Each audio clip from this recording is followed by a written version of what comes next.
اور دوسری چیز فرمائی وہ شباب کا قبل حرمک. ہائے ہائے یہ بڑی زبردست بات فرمائی.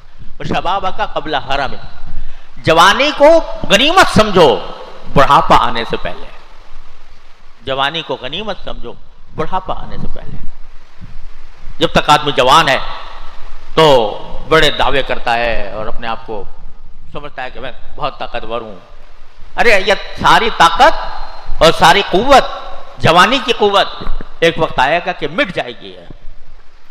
تم ہاتھ ہلانے کے بھی قابل نہیں رہو گے. ابھی جوانی ہے، اس جوانی کے اندر عبادت کر لو، اس جوانی کے اندر اللہ تعالیٰ سے قرب پیدا کر لو.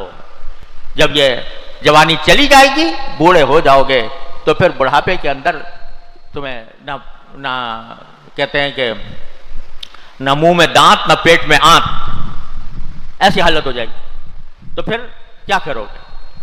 پھر افسوس ہوگا کہ جوانی میں نے بیکار گزار دی. الیاذ باللہ، جوانی میں نے بیکار گزار دی. یہ حسرت ہوگی. اس وقت کرنا بھی چاہو گے تو کر نہیں سکو گے.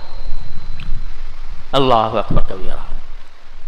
جوانی کو غنیمت سمجھو بڑھاپے سے. بڑھاپے میں تو جا کر آدمی جو ہے اس کے اندر قوت ہی باقی نہیں رہتی.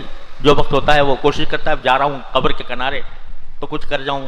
اس وقت گناہوں سے بھی بچنے کا کچھ اہتمام کر لیتا ہے.